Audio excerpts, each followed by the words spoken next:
Hello friends, स्वागत है आपका आपके अपने YouTube channel world of education में। आज का जो चैप्टर है, आज का जो वीडियो है वो किसके बारे में है? स्टैटिस्टिकल टेस्ट के बारे में। स्टैटिस्टिकल टेस्ट क्या होते हैं? जब हम अपनी रिसर्च करते हैं तो उस रिसर्च में कंक्लूजन तक पहुंचने के लिए हम कुछ टेस्ट लगाते हैं, ठीक है।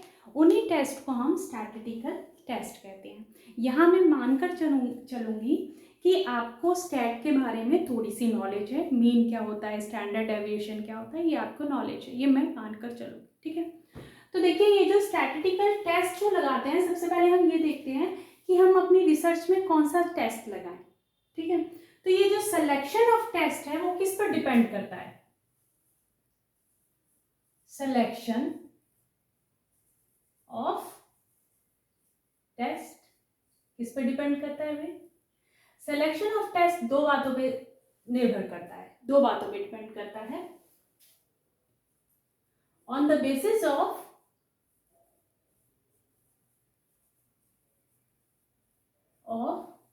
हाइपोथेसिस। हाइपोथेसिस, ठीक है। हाइपोथेसिस के बेस पे। अभी हाइपोथेसिस क्या होती है? हाइपोथेसिस क्या होती है? हाइपोथेसिस किसी भी प्रॉब्लम के अल्टरनेटिव सॉल्यूशन होता है, ठीक है। रिसर्च में हम कोई भी प्रॉब्लम, किसी भी प्रॉब्लम पर हम जब रिसर्च करते हैं या किसी भी इशू पे जब हम रिसर्च करते हैं तो उसके अल्टरनेटिव सॉल्यूशंस होते हैं। उन्हीं सॉल्यूशन को हम हाइपोथेसिस कहते हैं, ठीक है।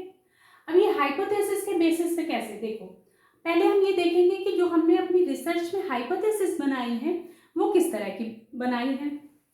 तो देखो, हाइपोथेसिस कौन सी हो सकती है हमारी? नल हाइपोथेसिस हो सकती है, डायरेक्शनल हो सकती है, ठीक है, और नॉन डायरेक्शनल भी हो सकती है। ये हमारी हाइपोथेसिस हो सकती है। डायरेक्शनल और नॉन डायरेक्शनल की हम बाद में बात करेंगे जब हम हाइपोथेसिस का चैप्टर पढ़ेंगे। फिलहाल हम देखते हैं नल हाइपोथेसिस क्या होती है, ठीक है, क्योंकि हमारा काम नल हाइपोथेसिस से ही पड़ेगा। जो नल हाइपोथेसिस होती है उसी को हम टेस्ट करते हैं, ठीक है। उसी नल हाइपोथेसिस के लिए हम स्टैटिस्टिकल टेस्ट लगाते हैं, ठीक है। ये क्वेश्चन जो है ना, नल हाइपोथेसिस वाला, ये कई बार एग्जाम में पूछा भी जाता है कि हम जब टेस्ट लगाते हैं तो हम कौन सी हाइपोथेसिस पे टेस्ट लगाते हैं। तो हमारा क्या आंसर होगा? नल हाइपोथेसिस पे टेस्ट लगाते हैं, ठीक। नल हाइपोथेसिस क्या होती है इसको हम एक एग्जाम्पल से समझते हैं। जैसे मान लीजिए आप अपनी रिसर्च में ये देखना चाहते हैं कि जो रूरल एरिया के स्टूडेंट हैं और जो अर्बन एरिया के स्टूडेंट हैं, दोनों के आईक्यू लेवल के बीच में क्या रिलेशन है। आप अपनी रिसर्च से ये देखना चाहते हैं तो आप क्या हाइपोथेसिस बनाएंगे, क्या अजम्पशन बनाएंगे? आप ये बनाएंगे कि दोनों के बीच में कोई डिफरेंस नहीं है, दोनों के बीच में कोई रिलेशन नहीं है, ठीक है। ये हमारी नल हाइपोथेसिस होती है। अब इस हाइपोथेसिस को मैं ये भी बना सकती हूँ कि जो रूरल एरिया के स्टूडेंट है उनका आईक्यू लेवल ज़्यादा है अर्बन एरिया के स्टूडेंट से। ये भी एक हाइपोथेसिस बन सकती है, बोलो हाँ या ना? बिल्कुल बन सकती है। एक हाइपोथेसिस कि दोनों के बीच में कोई रिलेशन नहीं है, ठीक है। अब बात ये आती है रिसर्च में कि जो रिसर्चर होता है उसको कभी बायस्ड नहीं होना चाहिए, ठीक है। रिसर्च करते हुए उसको पहले से कोई चीज़ अज्यूम नहीं करनी चाहिए। अगर पहले से उसने अज्यूम कर ली कोई चीज़, है ना, तो वो बायस्ड हो जाएगा। तो इसलिए हम नल हाइपोथेसिस बनाते हैं। देखो कैसे, जो मैंने हाइपोथेसिस बनाई थी कि रूरल एरिया के स्टूडेंट का आईक्यू लेवल अर्बन एरिया के स्टूडेंट के आईक्यू लेवल से ज़्यादा है, मैं इस हाइपोथेसिस को टेस्ट करूँगी। तो ये बायस्ड है। बायस्ड क्यों है? जब मैंने ही ये कंक्लूजन या मैंने ही ये हाइपोथेसिस बना ली, मैंने ही ये अजम्पशन बना ली कि जो रूरल एरिया के स्टूडेंट है उनका आईक्यू लेवल अर्बन एरिया के स्टूडेंट के आईक्यू लेवल से ज़्यादा है, पहले ही मैंने अजम्पशन बना ली, क्या हो गया? मैं बायस्ड हो गई, ठीक है। लेकिन जब मैंने अजम्पशन ये बनाई, हाइपोथेसिस ये बनाई कि दोनों के बीच में कोई रिलेशन नहीं है, अब इस चीज़ को मैं टेस्ट करूँगी, तो ये हमारी नल हाइपोथेसिस होगी। ठीक है, इसमें मैं बायस्ड नहीं हुई। क्लियर है? तो हम यहाँ नल हाइपोथेसिस बनाते हैं, टेस्ट करते हैं। ठीक है, दूसरा सिलेक्शन ऑफ टेस्ट किसके बेसिस पे होता है? ऑन द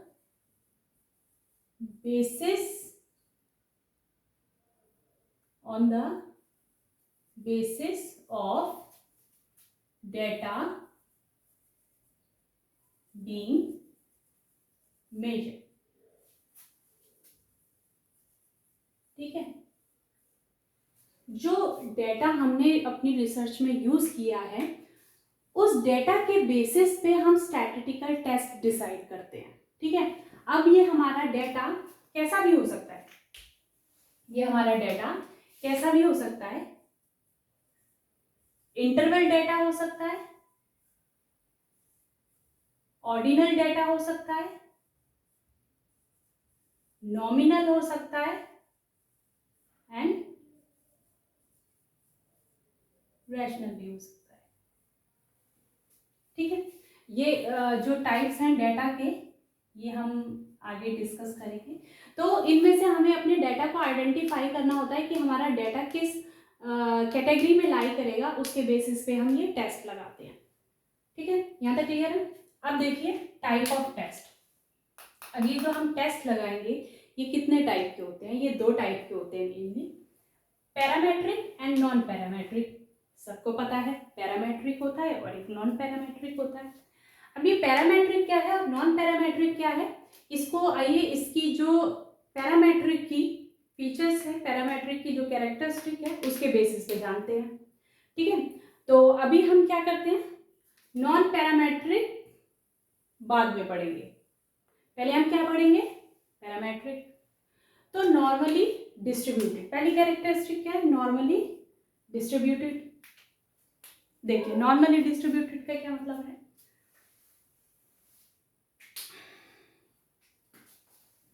एक हमारी होती है पॉपुलेशन। पॉपुलेशन क्या चीज होती है, पॉपुलेशन क्या चीज होती है, एक होता है हमारा सैंपल।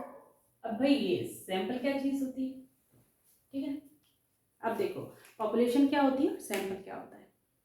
अगर मान लीजिए मेरी जो रिसर्च है, मैं अपनी रिसर्च में सीबीएसई स्कूल्स के ऊपर करना चाहती हूँ। ठीक है, कि सीबीएसई स्कूल का करिकुलम कितना इफेक्टिव है, सीबीएसई स्कूल का करिकुलम कितना इफेक्टिव है।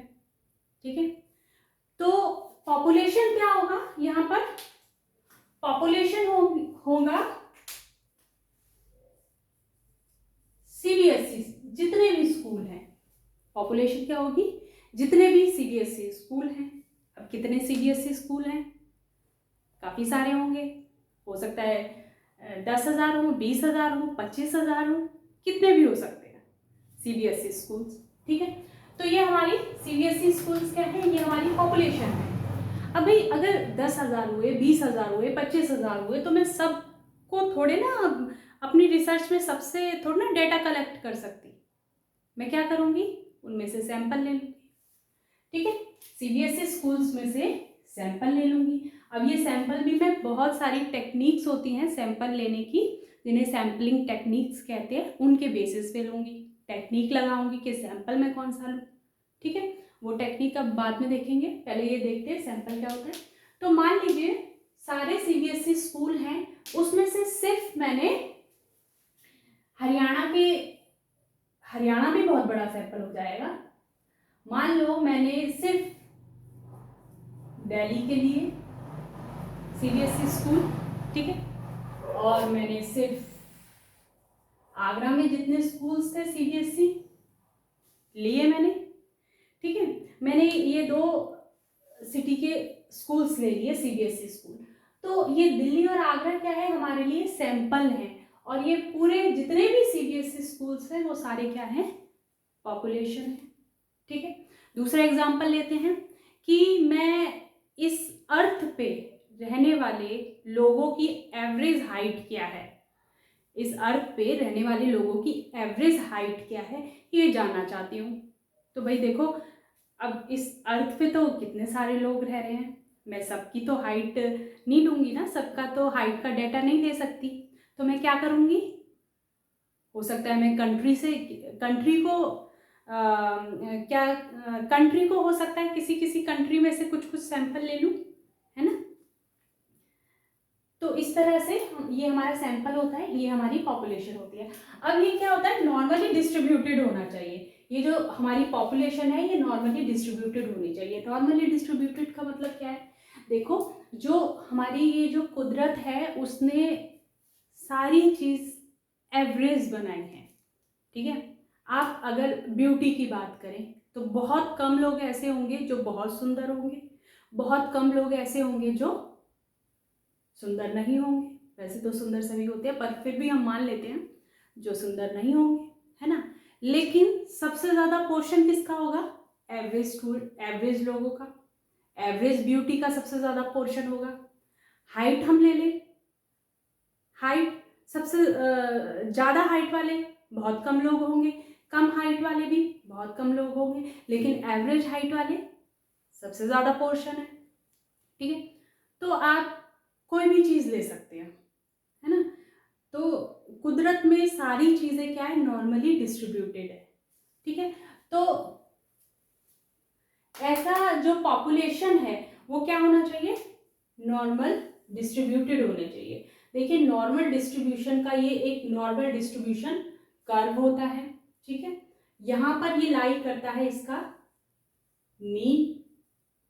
अब जब हम पॉपुलेशन को, जब इस कर्व पे हम पॉपुलेशन रखेंगे तो हमारा ये जो कर्व है इस तरह से बनना चाहिए, बेल शेप्ड कर्व बनना चाहिए हमारे डेटा का। जब हम इस डेटा को, पॉपुलेशन को रखेंगे स्केल पर, तो हमारा इस तरह से कर्व बनना चाहिए। इसी कर्व को हम कहेंगे नॉर्मली डिस्ट्रीब्यूटेड, यानी कि हमारे जो डेटा हैं वो नॉर्मल डिस्ट्रीब्यूटेड होने चाहिए। सही बात है। क्वांटिटेटिव, है ना, क्वांटिटेटिव मैंने कल आपको रिसर्च बताई थी, तो जिसके परिणाम हम किसी स्केल पर रख सके, किसी संख्या में आप बता सके। तो इस तरह की अगर हमारी रिसर्च है तो पैरामेट्रिक टेस्ट होगा, या पैरामेट्रिक टेस्ट क्वांटिटेटिव रिसर्च के लिए होता है। या फिर इंटरवल या रेशो स्केल पर है हमारी रिसर्च, तो हमारा कौन सा टेस्ट होगा, पैरामेट्रिक टेस्ट होगा। Assumption of population, assumption of population distribution, ये क्या चीज होती है अजम्पशन ऑफ पॉपुलेशन डिस्ट्रीब्यूशन, इसको हम थोड़ा सा विस्तार में समझेंगे। मोर पावरफुल, मोर पावरफुल का क्या मतलब है भाई, यहाँ मोर पावरफुल का मतलब है कि एक्यूरेसी के चांसेस इसमें ज्यादा हैं। Sample size are large, sample size कैसा होता है, लार्ज होता है। अब ये लार्ज का क्या मतलब है कि हमारा जो सैंपल साइज है वो ग्रेटर देन 30 हो। कितना हो, ग्रेटर देन 30, यानी जो 30 है 30 से ज्यादा होना चाहिए हमारा सैंपल साइज, तो हमारा पैरामेट्रिक टेस्ट लगेगा, ठीक है। इसके अंदर कौन से टेस्ट आते हैं, टी टेस्ट हो गया, जेड टेस्ट हो गया, अनोवा हो गया, पियर्सन कोरिलेशन हो गया। यहाँ तक क्लियर है बात। बस हमारा क्या रह गया, पॉपुलेशन डिस्ट्रीब्यूशन, इसकी भी हम बात करते हैं। ये पॉपुलेशन डिस्ट्रीब्यूशन क्या है, तो अभी थोड़ी देर पहले हमने क्या देखा था, हमने एक कैरेक्टरिस्टिक को छोड़ दिया था पैरामेट्रिक टेस्ट की, के बाद में डिस्कस करेंगे। क्या थी वो कैरेक्टरिस्टिक, क्या था, पैरामीटर ऑफ पॉपुलेशन, है ना, या फिर इसको हम क्या कह सकते हैं, डिस्ट्रीब्यूशन, डिस्ट्रीब्यूशन भी कह सकते हैं। ये क्या चीज होती है, पैरामीटर ऑफ पॉपुलेशन क्या चीज होती है, देखिए parameter population, parameter of population is a value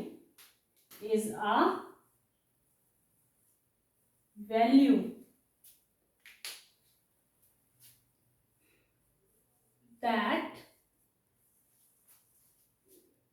describe the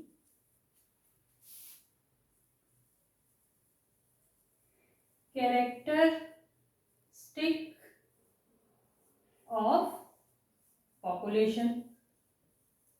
ठीक है भाई, पॉपुलेशन क्या होती है मैंने बताया था आपको। पॉपुलेशन क्या चीज होती है ये मैं आपको बता चुकी हूँ, सारे सीबीएसई स्कूल हमने पॉपुलेशन लिए थे। तो एक ऐसी वैल्यू, कोई एक ऐसी वैल्यू जो इस पॉपुलेशन की कैरेक्टरिस्टिक क्या है उसको डिस्क्राइब करे, उसे हम क्या कहेंगे, पैरामीटर ऑफ पॉपुलेशन। अब ये क्या वैल्यू हो सकती है, जैसे मीन हो गया। ठीक है, मीन क्या, मीन का मतलब क्या होता है वैसे देखा जाए तो एवरेज। अगर मान लीजिए कोई भी डेटा है, ठीक है, कोई भी पॉपुलेशन है या सारे जितने भी सीबीएसई स्कूल्स हैं, ठीक है, अब उन सीबीएसई स्कूल की अगर हमें कैरेक्टरिस्टिक बतानी है तो हम उनका एवरेज निकाल सकते हैं। ठीक है, तो वो जो एवरेज है ये क्या बताएगा, इस पॉपुलेशन की क्या कैरेक्टरिस्टिक है, यानी ये पॉपुलेशन किस तरह की है। तो इसको हम क्या कहेंगे, इस मीन को हम क्या कहेंगे, पैरामीटर कहेंगे, पैरामीटर ऑफ पॉपुलेशन। ठीक है, ये हमें ध्यान रखना है क्योंकि आगे जब भी हम डिस्कस करेंगे तो ये बार बार ये वर्ड्स रिपीट होंगे, तो इसलिए हमें इसे ध्यान रखना है। अब नॉन पैरामेट्रिक टेस्ट के बारे में आ जाते हैं कि नॉन पैरामेट्रिक टेस्ट की क्या फीचर्स हैं। एक तो डिस्ट्रीब्यूशन फ्री होते हैं। डिस्ट्रीब्यूशन फ्री का क्या मतलब है कि हम पैरामीटर ऑफ पॉपुलेशन की कोई अजम्पशन नहीं बना सकते। ठीक है, पैरामीटर ऑफ पॉपुलेशन की कोई हम अजम्पशन नहीं बना सकते, डिस्ट्रीब्यूशन फ्री है। जबकि पैरामेट्रिक जो टेस्ट था उसमें हम क्या बना सकते थे, पैरामीटर ऑफ पॉपुलेशन की अजम्पशन बना सकते थे। क्लियर है या नहीं? ठीक है, ये क्या है, डिस्ट्रीब्यूशन फ्री है, इसका मतलब हम जो पॉपुलेशन है उसका पैरामीटर नहीं, बिल्कुल नहीं बना सकते, यानी कि हम उसकी कैरेक्टरिस्टिक पता नहीं कर सकते पॉपुलेशन की। हो सकता है ऐसा, बिल्कुल हो सकता है। ठीक है, कंपेयर परसेंटेज या प्रोपोर्शनल, ये किस लिए यूज किए जाते हैं, ज्यादातर कोई चीज हमें कंपेयर करनी है, ठीक है, परसेंटेज क्या है, प्रोपोर्शनल क्या है उसका, इन सबको जानने के लिए हम नॉन पैरामेट्रिक टेस्ट लगाते हैं। अब इसके लिए हम स्केल कौन सा यूज करते हैं, स्केल का क्या मतलब है, यहाँ पर हम डेटा किस तरह का लेते हैं। ठीक है, नॉमिनल या ऑर्डिनल स्केल पर करेंगे। अब ये नॉमिनल क्या होते हैं, ऑर्डिनल क्या होते हैं, मैंने कहा था कि हम बाद में देखेंगे। ठीक है, स्क्यूड डिस्ट्रीब्यूशन, स्क्यूड डिस्ट्रीब्यूशन का क्या मतलब है कि ये नॉर्मली डिस्ट्रीब्यूटेड नहीं है, कि ये नॉर्मली डिस्ट्रीब्यूटेड नहीं है। ठीक है, मैंने आपको बताया था normal distribution bell shape curve, ऐसा उसका कर्व नहीं बनेगा। अगर हम इसके डेटा को प्रेजेंट करें एक ग्राफ पर तो ऐसा ग्राफ तो बिल्कुल नहीं बनेगा। फिर भाई कैसा बनेगा, या तो ऐसा बन सकता है, ठीक है, नहीं तो फिर ऐसा बन सकता है। ठीक है, पर ऐसा नहीं बनेगा कि हम उसके कहें कि एवरेज पर लाई कर रहा है इसका ज्यादातर डेटा, ऐसा हम नहीं कह सकेंगे। ठीक है, एवरेज इसकी कहाँ है, इसकी एवरेज अगर हम देखें तो इसकी एवरेज या इसका मीन यहाँ पर बैठेगा, पर ये इससे तो वेरिएट हो रहा है, मीन से, मीन पे तो लाई कर ही नहीं रहा, तो इसका मतलब ये नॉर्मली डिस्ट्रीब्यूटेड नहीं है, ये भी नॉर्मली डिस्ट्रीब्यूटेड नहीं है। हाँ, ये नॉर्मल डिस्ट्रीब्यूशन है, लेकिन ये नॉर्मल डिस्ट्रीब्यूशन किसमें हम यूज करते हैं, पैरामेट्रिक टेस्ट में। यहाँ हम क्या होगा, नॉर्मली डिस्ट्रीब्यूटेड नहीं होगा। ठीक है, अब कुछ नेम है इस टेस्ट के, जैसे Wilcoxon rank, sum test, Mann Whitney U test, Kruskal Wallis test, लेस, ये नाम है, ठीक है। अब इसमें एक पॉइंट ये है कि ये लेस पावरफुल है। लेस पावरफुल का मतलब कि इसमें जो रिजल्ट आएंगे वो इतने एक्यूरेट आने के चांसेस नहीं होंगे। क्लियर है यहाँ तक? अब देखते हैं जो डिफरेंट टाइप्स के टेस्ट हैं, जैसे टी टेस्ट है, जेड टेस्ट है, यू टेस्ट है, एनोवा है, इन सब के बारे में देखते हैं कि ये क्या चीज़ है।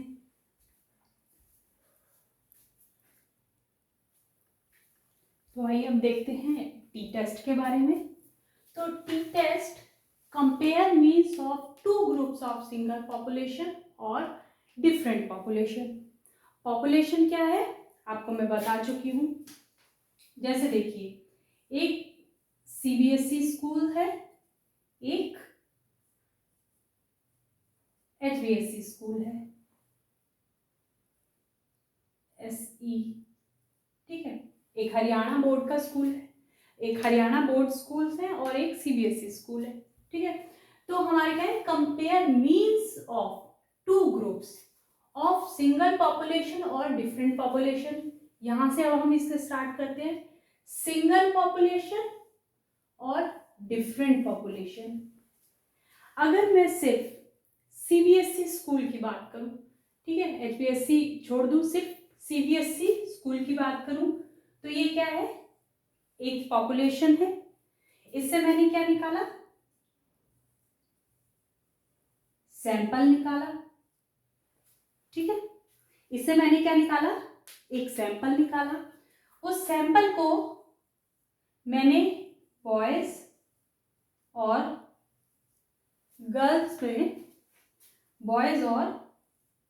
गर्ल्स में क्लासिफाई कर दिया। क्या किया मैंने, एक ही पॉपुलेशन है, सिंगल पॉपुलेशन, एक ही तरह की पॉपुलेशन है, इसमें से मैंने सैंपल निकाला, उस सैंपल को मैंने क्लासिफाई कर दिया बॉयज एंड गर्ल्स में। Compare means of two group, मेरे पास ये क्या बने, दो ग्रुप बने, एक बॉय का ग्रुप बना, एक गर्ल का ग्रुप बना।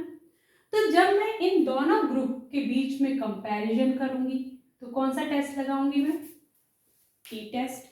दोबारा से देखते हैं, कंपेयर मीन्स, इसका हमने मीन निकाला और इसका भी हमने मीन निकाला, बॉयज ग्रुप का मीन निकाला, गर्ल्स ग्रुप का मीन निकाला। तो इन दोनों के मीन को जब मैं कंपेयर करूंगी, और ये मीन किसके हैं, एक सिंगल पॉपुलेशन के हैं, एक ही पॉपुलेशन के ये दोनों मीन हैं, ठीक है। ये दोनों ग्रुप हैं, ग्रुप कैसे हैं, सिंगल पॉपुलेशन के, और इन ग्रुप के जो मीन निकले हैं उस मीन को जब मैं कंपेयर करूंगी तो टी टेस्ट लगाऊंगी, ठीक है। अब दूसरी कंडीशन आती है डिफरेंट पॉपुलेशन। अब यहाँ डिफरेंट पॉपुलेशन का क्या मतलब है, डिफरेंट पॉपुलेशन का मतलब है ये एक सीबीएसई स्कूल है और एक एचबीएसई स्कूल है, हरियाणा बोर्ड स्कूल है, ठीक है। ये दो पॉपुलेशन है, डिफरेंट पॉपुलेशन हो गई। इन डिफरेंट पॉपुलेशन से इससे भी मैंने क्या निकाला, सैंपल निकाला, इससे भी क्या निकाला मैंने, सैंपल निकाला, ठीक है। और उस सैंपल में से मैंने एक ग्रुप बनाया जिसमें बॉयज और गर्ल्स दोनों थे, ठीक है। इसी तरह से मैंने इस पॉपुलेशन में से एक सैंपल निकाला, इस सैंपल में से मैंने एक ग्रुप बनाया जिसमें बॉयज और गर्ल्स दोनों थे, ठीक है। अब इसका मैंने निकाला मीन, ठीक है। अब एक ग्रुप ये है, एक ग्रुप ये है, ठीक है। इन दोनों ग्रुप में मैंने क्या निकाला, मीन निकाला, और इस मीन को जब मैं कंपेयर करूंगी तो टी टेस्ट लगाऊंगी। हो गई ये वाली कंडीशन फुलफिल, बिल्कुल हो गई, कि डिफरेंट पॉपुलेशन है, डिफरेंट पॉपुलेशन के टू ग्रुप्स हैं, इन टू ग्रुप्स का जो मीन है उसको हम क्या कर रहे हैं, कंपेयर कर रहे हैं। तो इसके लिए हमने क्या लगाया, टी टेस्ट लगाया। अब टी टेस्ट एप्लीकेबल कहाँ होगा, सबसे पहले स्मॉल सैंपल, सैंपल साइज कैसा हो, स्मॉल। अगेन स्मॉल की क्या डेफिनेशन है कि जो नंबर ऑफ सैंपल्स हैं वो लेस देन हो 30 से, ठीक है। When parameter of population is normal distributed,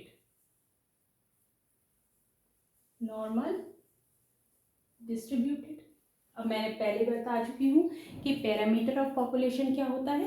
parameter of population जो ऐसी एक वैल्यू जो पॉपुलेशन की क्या कैरेक्टरिस्टिक है उसको डिस्क्राइब करे, उसको हम कहते हैं पैरामीटर ऑफ पॉपुलेशन। अब वो जो वैल्यू है जो इस पॉपुलेशन की को डिस्क्राइब करे, इस पॉपुलेशन की कैरेक्टरिस्टिक को डिस्क्राइब कर रही है, वो कैसी होनी चाहिए, वैल्यू नॉर्मली डिस्ट्रीब्यूटेड होनी चाहिए, ठीक है। यानी नॉर्मली डिस्ट्रीब्यूटेड का क्या मतलब है कि वो नॉर्मल एनपीसी जो कर्व है उस पे लाई करनी चाहिए, ठीक है। Population variance is unknown, population variance is unknown. Population variance is unknown का क्या मतलब है? पॉपुलेशन वेरिएंस इज अननोन का क्या मतलब है? देखिए सबसे पहले हम देखेंगे इस वेरिएंस का क्या मतलब है, ठीक है। एवरेज वेरिएंस का क्या मतलब है? Average of the distance from each data point in the population to the mean. इसका क्या मतलब है? देखो जब हमारी पॉपुलेशन है, ठीक है, इस पॉपुलेशन सपोज ये हमारी पॉपुलेशन है और पॉपुलेशन का ये डेटा है, पॉपुलेशन का ये डेटा है। इस डेटा में कहीं ना कहीं हमारा एक मीन होगा, इस डेटा का हमारा क्या होगा, मीन होगा, ठीक है। अब एक डेटा ये रहा, इससे चलो ऐसे बना लेते हैं कि ये हमारा पॉपुलेशन का डेटा है, ठीक है। इस डेटा से अगर हम कोई मीन निकालें तो मान लो वो मीन हमारा यहाँ पर लाई कर रहा है, पॉपुलेशन का डेटा का मीन यहाँ लाई कर रहा है। अब इस मीन से, पॉपुलेशन के मीन से इसका कितना डिस्टेंस है, इसका कितना डिस्टेंस है, इस डेटा का कितना डिस्टेंस है, इस डेटा का कितना डिस्टेंस है, इसका कितना डिस्टेंस है। इस डिस्टेंस का मैं क्या निकाल लूँ, एवरेज निकाल लूँ, तो वो हमारा क्या होगा, वेरिएंस होगा। यानी कितने वेरी कर रहा है डाटा, ये जो डाटा है ये मीन डाटा से एवरेज से कितना वेरी कर रहा है, ठीक है, तो वो हमारा होगा वेरिएंस। तो यहाँ पर जो पॉपुलेशन वेरिएंस है अननोन हो, हमें पता ही ना हो कि पॉपुलेशन वेरिएंस क्या है, ठीक है, तब हम क्या लगाएंगे, टी टेस्ट लगाएंगे। Samples are random and independent. Samples कैसे हो, रैंडम और इंडिपेंडेंट हो। अगर हम देखेंगे सैंपल सिलेक्शन की टेक्निक तो उसमें एक रैंडम टेक्निक भी आती है। रैंडम का मतलब ये होता है कि बिना कुछ सोचे समझे हमने कलेक्ट कर लिया, है ना। जैसे मान लीजिए एक अनाज की बोरी है, अनाज की बोरी में आपसे कहा जाए कि इस अनाज की बोरी में से कुछ सैंपल लेके आइए, तो आप क्या करेंगे, अपना हाथ ऐसे करेंगे, अनाज उठाएंगे, गेहूं उठाएंगे और ले आएंगे, ठीक है। अब कौन सा गेहूं हाथ में आया है कौन सा नहीं आया है इससे कोई आपको मतलब नहीं है, आपने क्या किया, रैंडमली सेलेक्ट कर लिया, उसको हम कहते हैं रैंडम। तो इस तरह का जो सैंपल है वो कैसा हो, रैंडम होना चाहिए और कैसा होना चाहिए, इंडिपेंडेंट। रैंडम हो और कैसा हो, इंडिपेंडेंट। अब इंडिपेंडेंट की क्या मीनिंग है